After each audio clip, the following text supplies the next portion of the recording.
What's up, guys? It's Chelsea Coleman here of Dauntless Performance Horses, and today we are introducing you to the horse we had in our live video the other day, whose name is Dauntless Spring Breaker. Now, we call him Griffin in the barn, but he is a 11 or 12-year-old off-track thoroughbred. He's a horse that I have owned for about 6 or 7 years now. He was a client horse. They had sent him to me as a 4-year-old and said, hey, we wanted to do Civil War reenactments. And I said, you brought me a 4-year-old off-track thoroughbred. And they said, yes, because he's the color we need. So apparently, when they do the Civil War reenactments, back in the day, during the Civil War, the people who rode the horses were determined by the color of the horse. So generals would ride a certain color, soldiers would ride a certain color, and messengers, whatever, everybody would ride a different color horse, and that was based on their merit. So he was the color they wanted, which is plain bay, no markings. Now he does have 2 white hind coronary markings, but you can paint over those very easily. So long story short, he was sent to me for reenactment training. We were able to get him going well with that. He did that for 2 years with his owner, and then his owner got sick and couldn't do reenactments anymore, and then he went into quite a bad depression. So his wife said, I really need to find a home for this horse because it's causing my husband to be severely depressed because he can't ride anymore. So I said, I will take him. I love him to death, and I've had him ever since. Now, he has been in our retirement field. He is not retired. He doesn't have any career-ending injuries. He's not a horse that I will ever get rid of. That being said, sometimes the focus gets taken off of these horses and they just get turned out in a field at my parents' house to live their life. So that's what he's been doing for the last couple of years. We're bringing him back into work. So you guys are going to get a first-hand look at that. So let's get into it. Now, Chelsea Coleman, Dauntless Courage.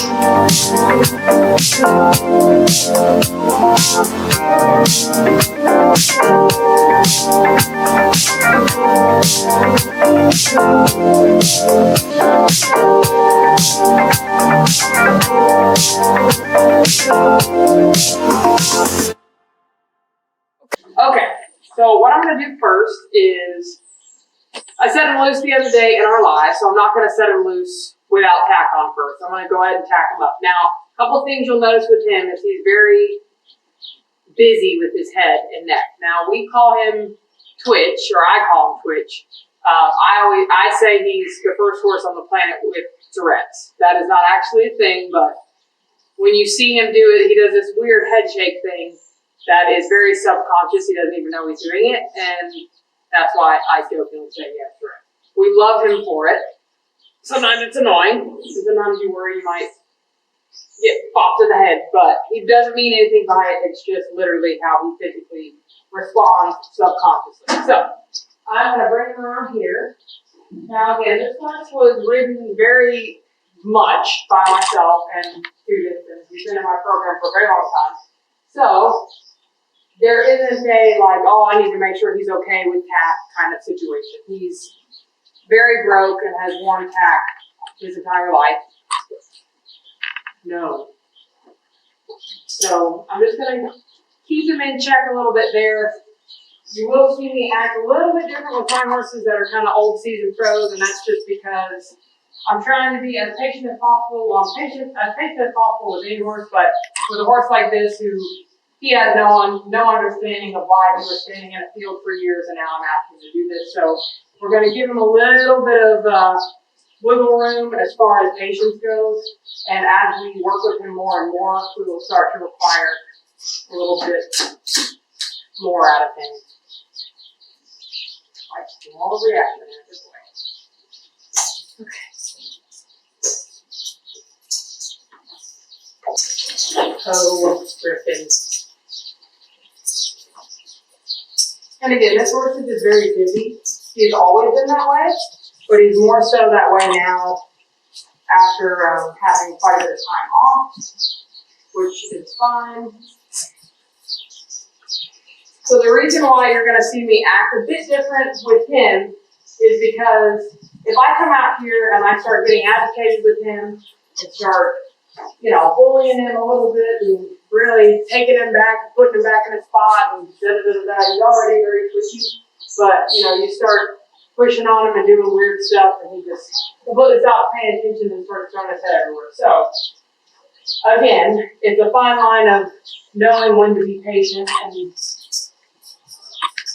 acting accordingly. So that's what we are attempting to do here.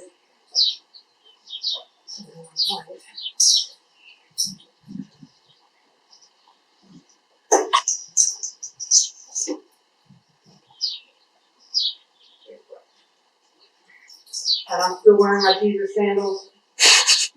Don't recommend that to anybody. Don't hate on me for doing it. Each his own. I assume my own risk.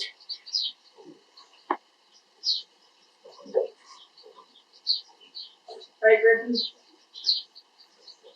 He said, I'm not my best.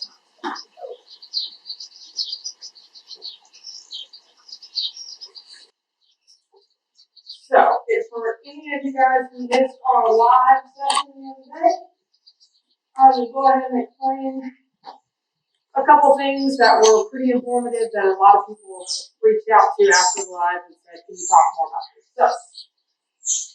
So, we will add in some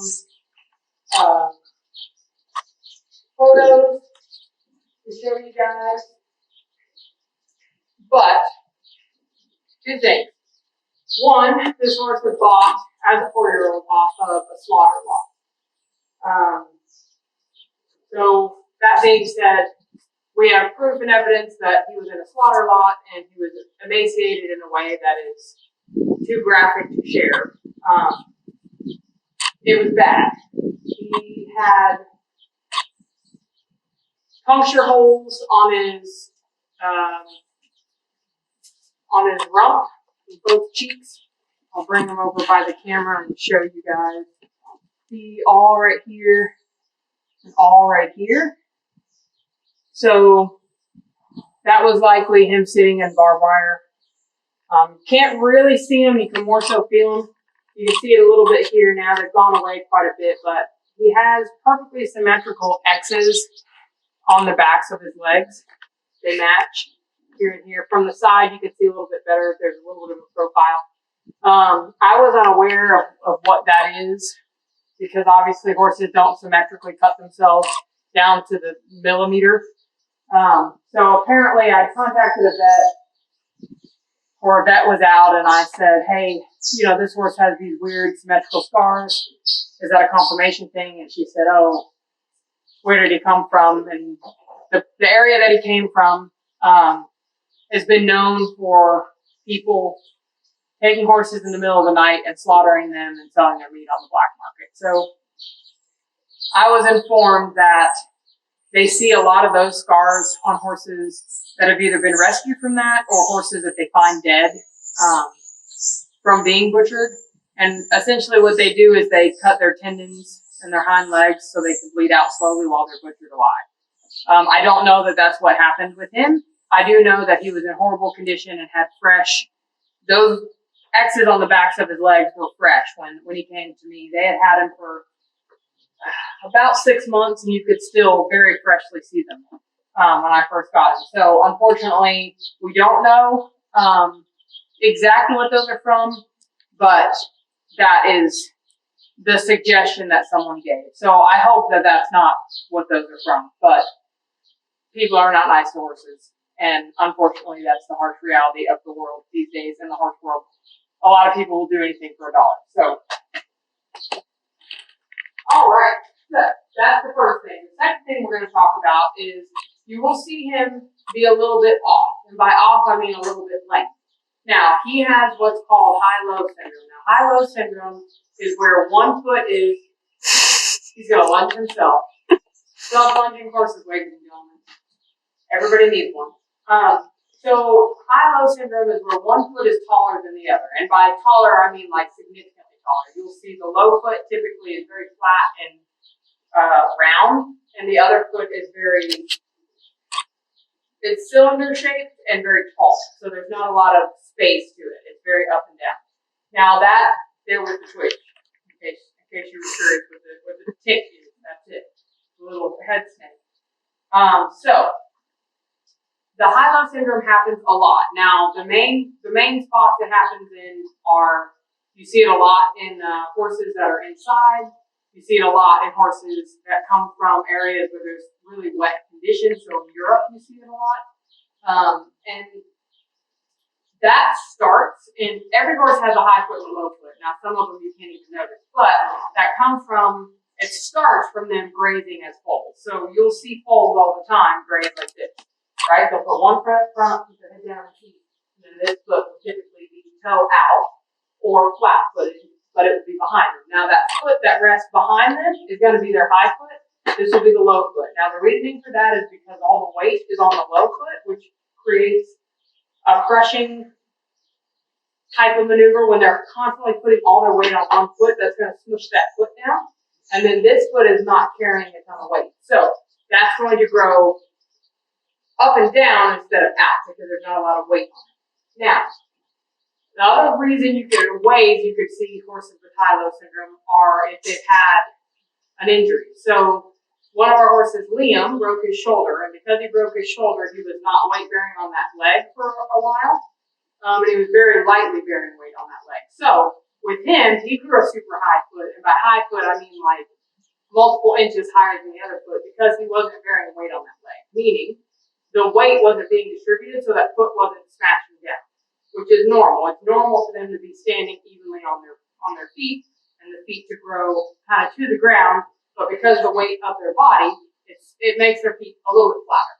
So the other kind of reasons behind why you could see a high-low foot or a medically induced high-low foot would be if you've got a horse that has popped a lot of abscesses and has had that foot wrapped a lot, you will see that foot become the high foot. And that's because, again, the wrap is keeping the foot off the ground and it's creating a lot of moisture. So that foot's growing a lot, and typically when they have abscesses, they're not wanting to put a ton of weight on the abscess foot. So that being said, if you see him off a little, like he's lame or limping, he is not unsound. He is what's called mechanically unsound. There was the switch again. He's mechanically unsound. So what that means is if you were to put a high heel on one foot and a tennis shoe on the other and run, you would run like this because you're wearing a high heel on this foot and a tennis shoe on this one. So now he still is unbalanced because we haven't put shoes on him yet.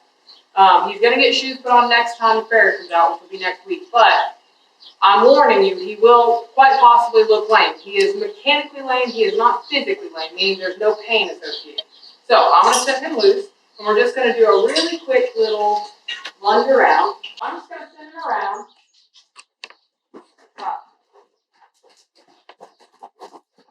So in this horse in particular, his right foot is his high foot, and his left foot is his low foot.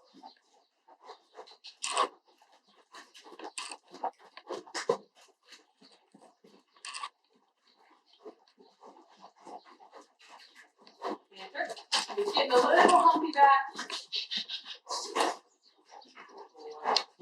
which is just what they do when they feel like they might want to buck. So I'm just going to send them forward, let him stand around a little bit.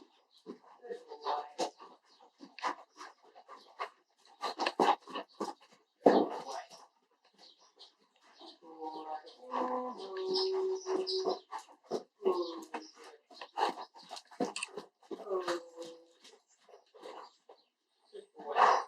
Now you'll notice he waited till he got to the back side of me to stop and turn. Now we've discussed this in previous videos. This horse's join up is not a head-to-head join up. He likes to come to me when my back is turned to him. And that's just a comfortability thing, but also a confidence thing within himself. All right, so I'm going to send him to the right now. Now this is the worst direction for him because this is the direction that his high foot is the right foot. So I'm just going to send him around, let him trot around. You can see he just gets a little quick-footed because of the imbalance. Canter.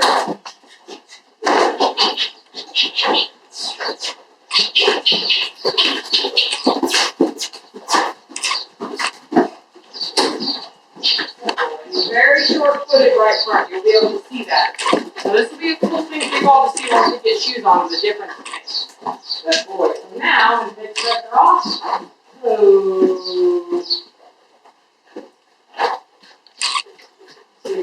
charges me from behind. Griffin. Oh, good boy. Not quite behind me, but more behind than in front. Good job. Good. All right, well, that is all we have for you today. I am excited for you guys to get to see Griffin come back into work. And this is day 2. Our first day was during our live session. So we've got many more to come. And don't forget, it doesn't matter where you come from, it only matters where you're going. And we'll see you next time.